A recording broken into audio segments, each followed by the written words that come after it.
സംഘർഷം തുടരുന്ന ബംഗ്ലാദേശിൽ വീണ്ടും ന്യൂനപക്ഷ വിഭാഗത്തിലെ യുവാവ് കൊല്ലപ്പെട്ടു. വസ്ത്ര ഫാക്ടറിയിലെ സുരക്ഷാ ജീവനക്കാരനായ ബജേന്ദ്ര ബിശ്വാസാണ് വെടിയേറ്റ് കൊല്ലപ്പെട്ടത്. ന്യൂനപക്ഷങ്ങൾക്ക് നേരെയുള്ള അതിക്രമങ്ങളിൽ പ്രതിഷേധം കനക്കുന്നതിനിടെയായിരുന്നു വീണ്ടും കൊലപാതകം.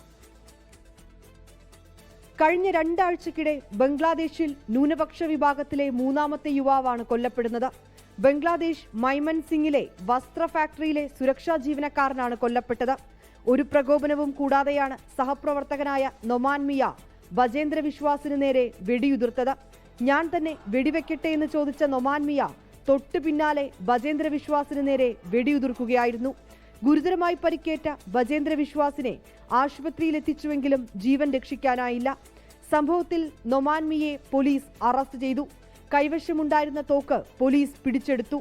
ഇരുവരും ബംഗ്ലാദേശ് അർദ്ധസൈനിക വിഭാഗമായ അൻസാറിലെ അംഗങ്ങളായിരുന്നു. ബംഗ്ലാദേശിൽ ന്യൂനപക്ഷ വിഭാഗത്തിൽപ്പെട്ട ദീപു ചന്ദ്രദാസിന്റെയും അമിത് മണ്ഡേലിന്റെയും കൊലപാതകങ്ങൾക്ക് പിന്നാലെ വലിയ പ്രതിഷേധങ്ങൾ ഉയർന്നിരുന്നു. ന്യൂനപക്ഷങ്ങൾക്കെതിരെയുണ്ടാകുന്ന ആക്രമണങ്ങളിൽ ഇന്ത്യ ആശങ്കയും അതൃപ്തിയും അറിയിച്ചിരുന്നു. 24 ഡൽഹി. ലോകത്തെവിടെയായാലും ഏത് സമയത്തും 24 വാർത്തകളും ഓഗ്മെന്റഡ് റിയാലിറ്റി പാക്കേജുകളും എക്സ്പ്ലെയിനറുകളും വിശദമായി കാണാൻ ഞങ്ങളുടെ യൂട്യൂബ് ചാനൽ നിങ്ങൾക്ക് സബ്സ്ക്രൈബ് ചെയ്യാം.